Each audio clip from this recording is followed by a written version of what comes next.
목회를 하다 보면 이런 질문을 받을 때가 있습니다. 저에게 너무나 좋은 생각이 떠올랐는데요. 이 생각이 하나님께서 주신 생각인지 아니면 제 생각인지, 이게 너무 세속적인 생각인지 영적인 생각인지 판단의 서지가 않습니다. 목사님, 이 생각은 하나님께서 주신 것일까요? 사실 이 질문은 우리 모두가 한 번 이상 해본 그런 생각일 것입니다. 내가 지금 하고 있는 이 생각이, 이 지혜로운 생각이, 이 좋은 아이디어가 하나님께로부터 온 것일까? 아니면 이 세상의 것일까? 오늘 저는 여러분과 함께 야고보서의 말씀을 통해서 하나님께서 우리에게 주시는 위로부터 오는 지혜, 생각은 어떤 것이고 또 그렇지 않은 것은 어떤 것인지를 조금 분명하게 말씀을 통해서 살펴보려고 합니다. 야고보서 3장 13절에 이런 말씀이 있습니다. 너희 중에 지혜와 총명이 있는 자가 누구냐? 그는 선행으로 말미암아 지혜의 온유함으로 그 행함을 보일지니라. 그러나 너희 마음속에 독한 시기와 다툼이 있으면 자랑하지 말라.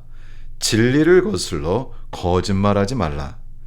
이러한 지혜는 위로부터 내려온 것이 아니요 땅 위의 것이요 정욕의 것이요 귀신의 것이니 시기와 다툼이 있는 곳에는 혼란과 모든 악한 일이 있음이라. 일단 우리가 가진 생각, 내 마음에 떠오른 너무나 천재적인 생각, 이 교회에 혹은 우리 가정에 너무나 좋을 것이라고 여겨지는 어떤 생각이 있을 때 우리는 그 생각, 그 지혜가 위로부터 온 것인지 그렇지 않은 것인지를 분별해야 할 것입니다. 이 말씀에 따르면 그 내용을 살펴서 그것이 위로부터 온 것인지를 아는 것이 아니라 내가 가지고 있는 이 지혜가 결국 어떤 동기로부터 시작되어서 어떠한 결과가 예상되느냐 하는 것을 살펴야 한다고 말씀하십니다. 나에게 좋은 아이디어가 있는데, 너무나 지혜로운 생각이 있는데 혹시 그 생각이 시기나 다툼의 마음으로부터 왔다면 자랑하지 말라고 말씀하셨고요. 그것을 하늘로부터 온 좋은 지혜라고, 그렇게 진리를 거슬러 거짓말하지 말라고 말씀을 하십니다. 만일에 나에게 어떤 지혜가, 어떤 총명이 있다고 생각이 든다면 그것은 반드시 선행으로 나타나져야 할 것이고 온유한 모습으로 드러나야 할 것이라고 그렇게 말씀하십니다. 그런가 하면 위로부터 난 지혜는, 하나님께서 우리에게 주시는 지혜는 아주 분명하고 특정한 특색을 가지고 있다고 성경은 분명히 말씀하십니다. 오직 위로부터 난 지혜는 첫째는 성결하고, 다음에 화평하고, 관용하고, 양순하며, 여기 꽤 여러 가지 단어들이 나열되어 있는데요. 하나씩 잠깐 먼저 좀 살펴보면 이렇습니다. 내가 가진 이 지혜가 정말 성결한가, 즉 정말로 깨끗하고 순결한 영적 정신으로부터 비롯되었는가? 화평하고, 내가 생각하는 이 아이디어는, 이 지혜는, 내가 하려고 하는 이 일은 화평을 만들어낼 것인가? 다툼이 있고 시기가 있는 곳에 화평을 만들어내는 그런 아이디어인가? 내가 지금 하려고 하는 이 일은, 내가 지금 생각하는 이 너무나 창의적인 이 생각은 정말로 사람들에게 관용을 베푸는 그런 마음으로 생각이 된 것인가? 양순하고 긍휼과 선한 열매가 가득하고 편견과 거짓이 없나니. 그리고 이 모든 것들을 아우르는 한 가지 매우 중요한 특성을 맨 끝에 18절에 말씀하십니다. 화평하게 하는 자들은 화평으로 심어 의의 열매를 거두느니라. 우리가 하려고 하는 일, 우리가 가지고 있는 지혜로운 생각, 정말 천재적인 아이디어, 하나님의 교회를 더 좋아지게 할 수 있을 것만 같은 어떤 그 생각이 정말로 사람들 사이를 화평하게 할 것인가? 화평으로부터 시작해서 화평의 열매로 끝나는 그런 일인가? 이렇게 스스로에게 질문하라고 주님께서는 저희에게 말씀하십니다. 그러면요, 혹시 서로 다투고 화목하지 못해서 교회가 나눠지면서 오히려 하나였던 교회가 두 개의 교회가 되고, 그리고 교회가 점점 성장하게 된다면 그것은 어떻게 이해해야 하죠? 아마 이러한 생각이 드시는 분들이 계실 수 있습니다. 우리가 이해해야 하는 것은 우리 하나님께서는 인간이 망쳐놓은 것조차 선하게 사용하셔서 궁극적으로 장기적으로는 하나님의 뜻을 이루십니다. 하지만 그 결과를 가지고 그것이 하늘로부터 온 지혜였다고 말하는 것은 성경에 맞지 않습니다. 우리 주님께서 은혜로우시고 우리 주님께서 우리를 사랑하셔서 우리가 한 실수, 우리가 망쳐놓은 일들조차도 선하게 사용하시는 놀라우신 그 사랑 때문에 저희가 지금도 살아가는 것이죠. 우리가 선택을 잘했기 때문이 아닌 경우가 너무나 많은 것입니다. 1894년에 엘렌 G 화이트 여사께서 호주로 복음을 전하기 위해 가셨습니다. 다른 재림 성도들과 함께 그곳에 이르렀을 때 그곳에는 많은 분들이 안타깝게도 우리 재림 성도들을 반갑게 맞이해 주지 않았습니다. 초기였고요. 그리고 그 당시에는 많이 아직 알려지지 않은 때였기 때문에 그들에게는 매우 생소하고 정말 박수를 치면서 맞아주기에는 의심이 자꾸만 드는 그런 상황이었습니다. 그런데 얼마 있다가 그 지역에 경제적으로 큰 어려움이 닥쳐왔고요. 많은 사람들이 직업을 잃고 돈을 잃고 살아가기가 어려운 지경이 되었습니다. 하지만 우리 재림 성도들, 그리고 엘렌 G 화이트 여사, 이분들은 하나님의 은혜로 또 주님께서 보호해 주셔서 경제적인 어려움을 겪지 않고 오히려 더욱 넉넉하게 일들을 해나갈 수 있는 귀한 하나님의 함께 하심을 경험하게 됩니다. 이런 상황이 벌어진다면 여러분들은 어떤 생각이 드실까요? 우리 주님의 자녀들은 그곳에서 자신들이 가지고 있던 여러 가지 물품들, 그리고 돈, 이것들을 그 지역 주민들에게 나누어 주면서 자신들을 그렇게 핍박했던 사람들을 한 사람 한 사람 도와주기 시작했습니다. 그리고 그곳에서 우유를 파는 사람들이 있었는데요. 그들을 돕기 위해서 우유를 아주 비싼 가격에 매입하고 어떻게 해서든지 그 동네에 있는 분들을 돕기 위해서 애썼습니다. 사실 세상적인 잣대로 본다면 참 지혜가 없다라고 평가할 수 있는 상황이었습니다. 자신들이 가지고 있는 것마저 나눠주면서 이 경제적으로 어려운 시기에 함께 어려움에 봉착할 수밖에 없는 상황으로 자신들을 몰아넣는 것처럼 보였습니다.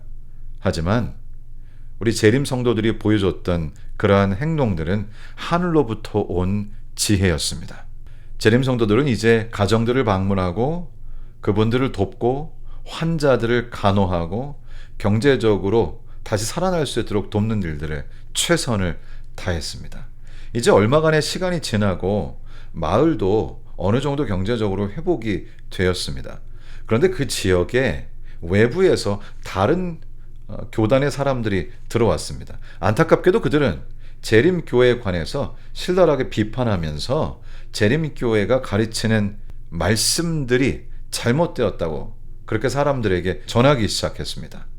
그리고 사람들을 선동해서 재림교인들을 그 지역에서 몰아내야 한다고 말하기 시작했습니다. 그런데 그때 농부 한 분이 일어서셔서 아주 큰 소리로 말씀하셨습니다. 누가 옳은 것인지 아직 저희는 판단할 능력이 없습니다. 그러나 한 가지 분명한 사실이 있습니다. 재림 교인들은 우리가 배고플 때 우리를 먹였고, 우리가 아플 때 우리를 간호해 주었고, 우리가 가장 힘든 순간에 우리의 손을 붙잡고 함께 기도해 주었습니다.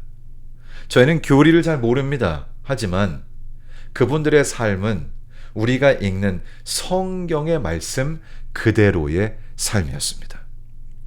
결국 하나님께서 우리 재림 성도들에게 주신 하늘의 지혜는 그 지역 전체를 살렸고 그곳에 있는 대부분의 사람들이 재림 성도가 되었습니다. 사실 하늘로부터 오는 지혜는 때때로 처음에 그것을 볼 때 어리석은 것처럼 보일 수도 있습니다. 그것이 세상적 지혜로 볼 때 지혜로운 일처럼 보이지 않을 수도 있습니다. 그러나 우리가 오늘 야고보서 3장의 말씀을 읽은 것처럼 우리가 가진 이 지혜가 우리의 생각이 정말 성결하고 화평하고 관용하고 양순하고 긍휼이 그 가운데 있는지를 생각해 보면서 내가 가지고 있는 이 지혜, 이 아이디어를 잘 분별하여 하늘로부터 오는 지혜를 가지고 우리 주님께서 저에게 나눠주시는 축복을 함께 나눠줄 수 있게 되기를 우리 주님의 이름으로 기원합니다. 너희 중에 지혜와 총명이 있는 자가 누구냐? 그는 선행으로 말미암아 지혜의 온유함으로 그 행함을 보일지니라. 하늘로부터 온 지혜는 그 지혜가 행동과 삶으로 드러날 때 그 속에 선행 그리고 온유함이 드러나게 됩니다. 그것이 아무리 대단한 아이디어라고 하더라도 그것이 정말로 지혜 있어 보인다고 하더라도 그 속에서 독한 시기와 다툼을 본다면 우리는 자랑할 수 없습니다. 그것은 하늘로부터 온 지혜가 아니라고 말씀하십니다. 1994년 루안다에서 아이잭이라고 하는 목사님께서 봉사하고 계셨습니다. 우리 재림교회 목사님이신데요. 이분의 이름이 아이잭이신데 저도 영어 이름이 아이잭이라 이 이야기를 들었을 때 매우 반가웠습니다. 어느 날 이 목사님께서 출장을 가실 일이 있으셔서 약 한 달간 자리를 비우시게 됐습니다. 그런데 그분께서 자리를 비우신 사이에 루안다 내에 내전이 일어나고 수많은 사람들이 학살을 당하는 안타까운 일이 있었습니다. 이 목사님께서 다시 돌아왔을 때는 자신의 가족 9명이 모두 다 학살을 당한 후였습니다. 이 목사님의 가슴이 찢어지고 무엇이라고 말할 수 없는 엄청난 고통을 느낄 수밖에 없었습니다. 그리고 이 목사님은 결국 이제 그 지역을 떠나시게 되셨고요. 2년이 지난 후에 연합회장님께서 이 목사님을 부르셨습니다. 이분이 계셨던 곳이 무고네로라고 하는 곳인데요. 지역 이름이. 그 연합회장님께서 이 목사님께 이렇게 말씀하십니다. 목사님이 전에 목회하시던 무고네로 지역에 가셔서 합회장으로 일해 주실 수 있겠습니까? 사실 이것은 정말 어떻게 보면 말도 안 되는 것이죠. 자신의 전 가족이 학살당한 그곳으로 다시 돌아가서 목회를 하라는 것이었습니다. 목사님께서는 어떻게 해야 할지 답을 하지 못하셨습니다. 제가 기도해 보겠습니다. 우리 목사님께서는 주님 앞에 밤새 기도하시면서 부르심에 어떻게 응해야 할지 정말 찢어지는 마음으로 주님께 기도하셨습니다. 그리고는 하늘로부터 우리 주님께서 목사님의 기도에 응답을 주셨습니다. 벽을 허물라. 목사님께서는 결국 연합회의 부르심을 받아들이고 무고네로라고 하는 지역의 합회장으로 가시게 되셨습니다. 공식적으로 설교를 하시는 첫 안식일, 무고네로의 가장 큰 교회는 사람들로 가득했고 공개는 정말로 숨막힐 만큼 무거웠습니다. 그곳에는 학살로 인해서 가족을 잃은 수많은 사람들이 앉아 있었고요. 기별을 전하기 너무나 어려운 순간이었습니다. 목사님께서는 모든 것을 빼앗긴, 그리고 그 중에는 모든 것을 빼앗아간 편에 속했던 적이 있는 사람들도 있는 그 자리에서 첫 번째 기별을 전하셨습니다. 성도 여러분, 교회가 저를 이곳으로 다시 불러주셨습니다. 이곳에서 복음을 전하게 하셨습니다. 분명히 한 가지 말씀드리고 싶습니다. 저는 누가 내 가족을 죽였는지 알고 싶지 않습니다. 절대로 저에게 누가 저의 가족을 죽였는지 말하지 말아주시기를 간절히 부탁드립니다. 그리고 또 누가 저의 편인지, 누가 저처럼 비슷한 일을 당했으므로 나의 편에 설 것인지에 관한 이야기도 하지 말아주시기 바랍니다. 누가 나의 친구인지도 말하지 마십시오. 저의 진정한 친구는 하나님을 사랑하고 하나님의 사역을 사랑하는 사람입니다. 우리는 함께 할 것입니다. 예수 그리스도 안에 하나가 되어서 함께 일합시다. 그 자리에 있던 많은 성도들은 숨을 삼켰습니다. 그 고통스럽고도 엄숙한 순간, 부족적 적다감이 만든 그 무거운 벽이 이 목사님을 통하여 이르러 온 하늘의 지혜를 통해서 온전히 무너지는 그런 경험을 하면서 그 지역에 다시 재림교회가 부흥을 맞이하게 됩니다.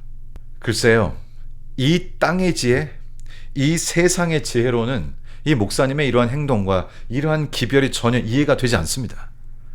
그러나 하늘로부터 온 지혜는 세상의 지혜와 다릅니다. 화평케 하는 자들은 화평으로 심어 의의 열매를 거두느니라. 저희가 또 이번 일주일 동안 살아갈 텐데요. 이번 일주일을 살아가는 동안에 화평으로 심어서 의의 열매를 거두는 귀한 하늘의 지혜로 살아갈 수 있게 되기를 우리 주님 예수님의 귀하신 이름으로 축원합니다.